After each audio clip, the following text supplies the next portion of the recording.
तो कहानी की शुरुआत 1962 में होती है, जहां पर हमें समंदर में एक जहाज को दिखाया जाता है जिसका नाम एंटोनिया ग्रेजा था। इस शिप के मेन हॉल में सभी अमीर पैसेंजर्स डांस कर रहे थे, किंतु तभी हम एक आदमी को देखते हैं जो कि एक लीवर खींचता है और उस लीवर के ऊपर उठते ही एक तार से उस सब के सब नाच रहे लोग मारे जाते हैं। एक बच्ची जिसका नाम केटी था, वो इस हमले से बच जाती है क्योंकि उसकी लंबाई कम थी और वो तार उसके ऊपर से निकल गया था। यह सारा नजारा देखकर वो लड़की जोर से चिल्लाती है और इसके बाद यहाँ क्या हुआ कभी कोई नहीं जान पाया। जहाँ अब इस घटना को 40 साल बीत चुके थे, जहाँ पर हम एक सेल्वेज क्रू को देखते हैं जिसके कैप्टन का नाम शेन मर्फी है। ये एक शिप को बचाकर उसे किनारे तक लाते हैं। खैर, अब शाम होने पर ये सभी लोग अपनी जीत की खुशी मना रहे थे कि तभी जैक फरमन नाम का एक आदमी इनके पास आता है। वो बताता है कि मैं एक वेदर सर्विस पायलट हूँ और आज से 40 साल पहले एंटोनियो ग्रेजा नाम की एक शिप समंदर में कहीं गुम गई थी और जहाँ तक मुझे पता है वो वेयरिंग सी के अंदर है और उसके अंदर बहुत सारा खजाना है, जहाँ अगर हम लोग उसे ढूंढ लेते हैं तो हम सब के सब बहुत अमीर हो जाएंगे। अब इंसान की फितरत में ही लालच है, इसीलिए ये पूरे का पूरा ग्रुप जैक का साथ देने के लिए तैयार हो जाता है और अगले दिन शॉन मर्फी और उसका पूरा क्रू उस तरफ निकल पड़ता है जहाँ पर एंटोनियो ग्रेजा शिप है जो कि 1962 में गायब हो गई थी।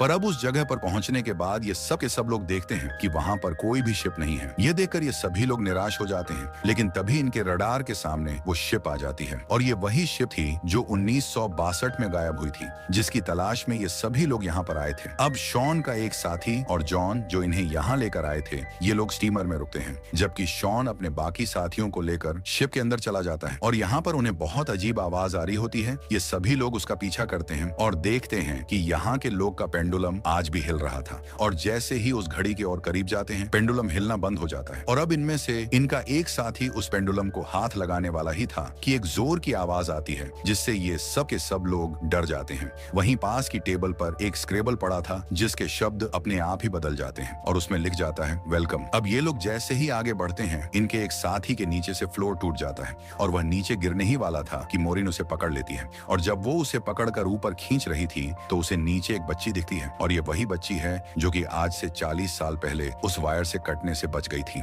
लेकिन आज भी इस बच्ची की उम्र उतनी ही थी, जिसका मतलब कि ये उस बच्ची की आत्मा है। अब अगले ही पल मोरिन की आंखों से वो बच्ची गायब हो जाती है। यहाँ पर मोरिन को कुछ भी समझ नहीं आता कि उसने अभी जो देखा वो सच था या उसका वहम। खैर, अब अपने साथी को ऊपर खींचने के बाद ये लोग एक केबिन में जाते हैं और ये लोग देखते हैं कि यहाँ पर एक वॉच है, लेकिन ये वॉच आज के जमाने की थी और यह शिप तो 1962 में गायब हुई थी और उस वक्त ऐसी वॉचेस बनती ही नहीं थी। इनका कैप्टन शॉन कहता है कि शायद हमसे भी पहले यहाँ कोई आ चुका है और शायद ये वॉच उसी की होगी। इसके बाद ये लोग शिप का मैनुअल लेकर वापस अपनी टीम में आ जाते हैं, जिसके बाद अगली सुबह उनको पता लगता है कि शिप में एक बहुत बड़ा होल है जिससे धीरे धीरे ये शिप डूब रही है और अगले 3 दिनों में ये उस होल को रिपेयर करके शिप को यहाँ से ले जाना चाहते थे, इसलिए ये सभी लोग अपने काम पर लग जाते हैं। वहीं हमें मोरिन को दिखाया जाता है जो कि शिप के उस हिस्से में जाती है जहाँ पर स्विमिंग पूल है और यहाँ पर वो ये देखकर हैरान होती है कि स्विमिंग पूल पर गोलियों के निशान थे। खैर, अब वो स्विमिंग पूल की जांच करके जब ऊपर आ रही थी तो उसे फिर से एक बार वही बच्ची दिखती है,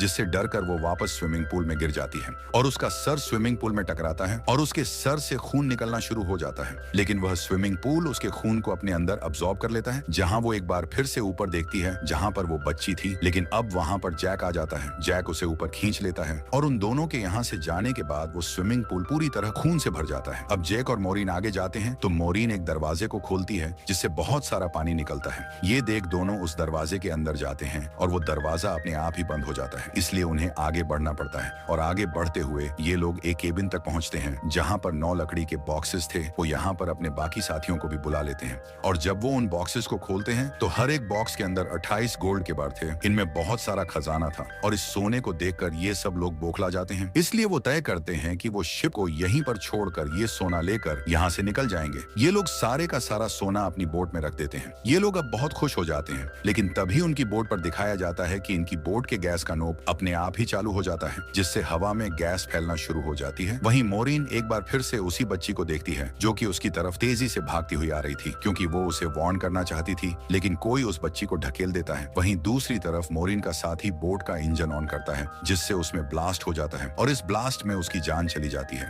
मोरिन यहाँ पर काफी कंफ्यूज थी, क्योंकि वो उस बच्ची के बारे में जानना चाहती थी जो उसे बार बार दिख रही थी। वो शिप के डाटा में पैसेंजर्स के नाम चेक करती है, जिससे उसे पता लग जाता है कि जो बच्ची उसे दिख रही है उसका नाम केटी है और वो केटी के रूम तक पहुंच जाती है, जहां उसे केटी का स्केलेटन मिलता है हाँ, ये देख के वो समझ जाती है कि अब तक जो कैटी उसे दिखाई दे रही थी वह उसकी आत्मा है। वहीं हमें शॉन को दिखाया जाता है जो कि कैप्टन के रूम में बैठा था और तभी उसके सामने शिप के कैप्टन की रूह आ जाती है। वो उसे ग्लास में शराब डालकर देता है और साथ ही वो उसे एक फोटो देता है जिसमें कि एक शिप थी जिसका नाम लोरेल था। कैप्टन बताता है कि आज से कई साल पहले यानी 1962 में हमने इस शिप को रेस्क्यू किया था और इसी शिप के अंदर वो सोना था जो हम अपने शिप एंटोनिया ग्रे के अंदर ले आए, लेकिन इसके ठीक 2 दिन बाद हमारी शिप गायब हो गई। इसके बाद कैप्टन की आत्मा शॉन मर्फी को एक और फोटो दिखाती है और जब शॉन मर्फी उस फोटो को देखता है तो उसके चेहरे का रंग उड़ जाता है। वहीं हमें मोरिन को दिखाया जाता है जो कि उस बच्ची की आत्मा के साथ बैठी थी। वो बच्ची उसे बताती है कि इस शिप में बहुत सारे लोगों की आत्माएं हैं और जो ये सब कुछ कर रहे हैं उसे बहुत सारी रूहों की जरूरत है और जब उसका यह काम पूरा हो जाएगा तभी हम अपनी आत्माओं की दुनिया में जा सकेंगे।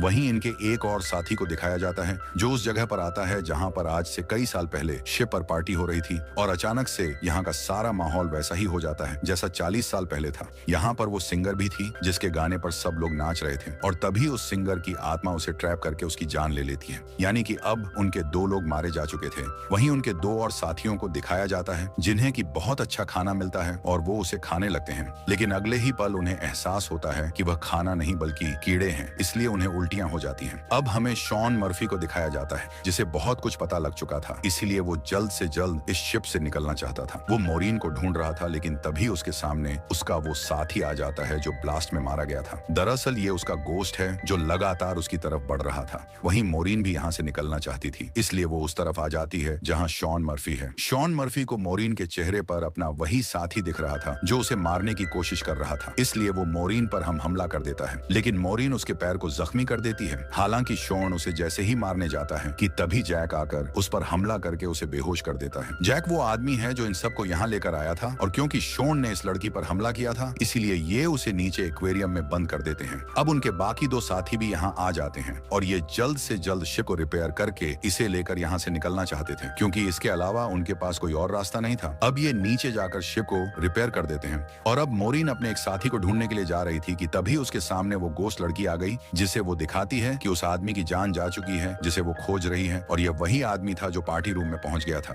दरअसल उस सिंगर की आत्मा ने उसे सेड्यूस किया था और जब वो उसके पीछे पीछे गया तो उस आत्मा ने उसे ऊपर से नीचे धक्का दे दिया और अब उस बच्ची की आत्मा मोरिन को 1962 का वो पूरा विजुअल दिखाती है जब सब के सब लोग शिप में मारे गए थे। सबको अलग अलग तरीके से मारा गया था जिसमें केटी भी थी। इसके बाद जो गैंग यहाँ गोल्ड लूटने आई थी वो उस गोल्ड तक पहुंच जाती है, लेकिन वो सिंगर जो उस रूम में गाना गा रही थी वो उनमें से एक आदमी को सिड्यूस करके अपनी जाल में फंसा लेती है, जिसके बाद वो आदमी अपने ही साथियों को मार डालता है। लेकिन उस सिंगर के मन में भी लालच थी, इसीलिए आखिर में वो सिंगर उस आदमी को भी मार देती है। सिंगर को लगता है कि अब सारा खजाना उसका हो चुका है क्योंकि शिप में अब उसके अलावा सब लोग मारे जा चुके थे, लेकिन तभी यहाँ वो आदमी आता है जो कि इस पूरे प्लेन का मास्टरमाइंड था, जो कि सोने को हासिल करना चाहता है और वो एक हुक की तरफ देखता है और उस हुक की वजह से उस सिंगर की भी जान चली जाती है। और अब यहाँ पर वो बच्ची उसे उस आदमी का चेहरा दिखाती है जिसे देखकर मोरिन पूरी तरह से घबरा जाती है क्योंकि वो आदमी कोई और नहीं बल्कि जैक था, वही आदमी जो इन सबको यहाँ सोना ढूंढने के लिए लाया था। मोरिन समझ जाती है कि उसका साथी शॉन मर्फी पूरी तरह से बेकसूर है। वो उसे बचाने के लिए एक्वेरियम की तरफ भागती है, लेकिन अब उसकी जान जा चुकी थी। कैप्टन ने उसे जो फोटो दी थी वो जैक ही होती है जो कि पानी में मोरिन देख लेती है।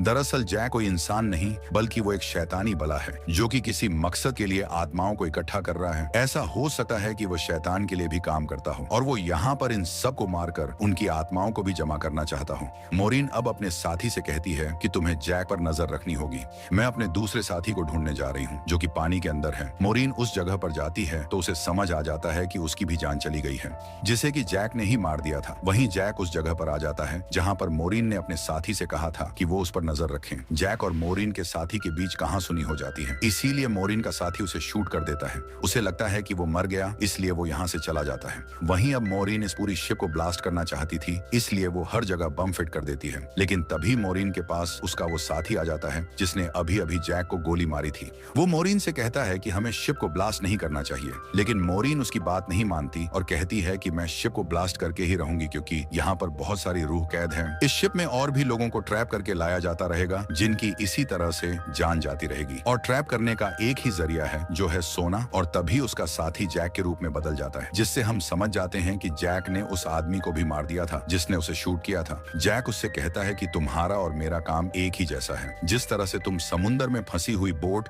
और शिप को जमा करती हो, उसी तरह मैं आत्माओं को जमा करता हूँ। पहले मैं भी इंसान हुआ करता था, लेकिन मैंने बहुत पाप किए, जिसके बाद मुझे एक काम दिया गया और अब मैं एक सोल कलेक्टर बन गया हूँ, जिसके लिए मुझे शिप की जरूरत है। और मैं नहीं चाहता कि तुम इस ट्रिप को ब्लास्ट करो, लेकिन मोरिन उसकी बात नहीं मानती, इसलिए जैक उस पर हमला कर देता है। मोरिन एरो से उसके पैर को जख्मी कर देती है और फिर उसी एरो से रिमोट पर निशाना लगाती है और वो खुद इस शिप से कूद जाती है। जिसके बाद इस शिप में एक बहुत बड़ा ब्लास्ट होता है और अब मोरिन पानी के अंदर उस शिप के नीचे फंस चुकी थी। लेकिन तभी उस शिप से उस बच्चे की आत्मा आती है जो मोरिन को ऊपर का रास्ता बताती है। मोरिन बड़ी मुश्किल से ऊपर आ जाती है और वो देखती है कि शिप में जितनी भी आत्माएं थी वो सब की सब आजाद हो चुकी हैं और वो आत्माओं की दुनिया में जा रही है, जहां इन आत्माओं में केटी की भी आत्मा थी। दरअसल यहाँ पर जितनी भी आत्माएं थी वो सब की सब जैक की गुलाम थी और उनके मरने के बाद उसने हर एक के हाथ में एक मोहर लगा दी थी। लेकिन सिर्फ केटी की सोल उसकी गुलाम नहीं बन पाई, क्योंकि वो पवित्र थी, इसलिए केटी की सोल बार बार मोरिन की हेल्प कर रही थी। और अब केटी की मदद से मोरिन ने उन सभी आत्माओं को आजाद कर दिया था। अब मोरिन एक टुकड़े के सहारे शिप में तैरती रहती है